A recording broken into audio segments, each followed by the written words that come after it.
বর্তমানে সরকারের প্রধানতম অগ্রাধিকার হচ্ছে আইন শৃঙ্খলা পরিস্থিতি উন্নত করা এবং জনমনে স্বস্তি প্রদান করা এবং দেশে আইনের শাসন প্রতিষ্ঠা করা। সেই জন্য পুলিশের ভূমিকা অগ্রগণ্য আমরা সবাই জানি। যেহেতু বাংলাদেশে বিগত সময়ে একটা ফ্যাসিবাদী সরকার ব্যবস্থার মধ্যে ছিল, সেই সময় অন্যান্য সকল প্রতিষ্ঠানের মতো পুলিশের এই প্রতিষ্ঠানটি, পুলিশ বিভাগও ক্ষতিগ্রস্ত হয়েছে।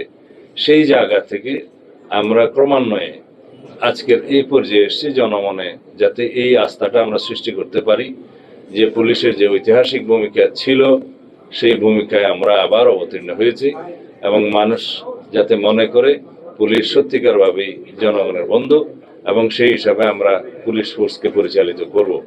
আমি সবার মধ্যে তাদের বডি ল্যাঙ্গুয়েজ দেখতে পেয়েছি, তারা সবাই সংকল্পবদ্ধ দেশ ও জাতির কল্যাণে তারা যে কোনো রকমের ত্যাগ স্বীকার করতে প্রস্তুত এবং তাদের প্রতিষ্ঠান হিসাবে তাদের কপালে যে অতীতে কালিমা লেপন করে দেওয়া হয়েছিল সেজন্য তারা নিজেরা দায়ী নয়।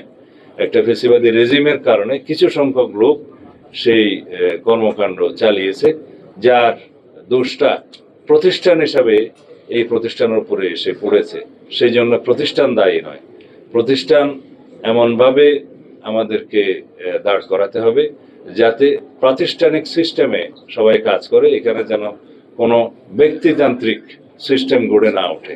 তবে দুইটা বিষয়ে আমি অনুশাসন দিয়েছি যে আমরা খুব শিগগির দেশব্যাপী, বিশেষ করে ঢাকা থেকে আমরা শুরু করব, আমরা চাঁদাবাজদের তালিকা প্রস্তুত করে সেই হিসাবে তাদেরকে আইনে আওতায় নিয়ে আসার ব্যবস্থা করব খুব শিগগির।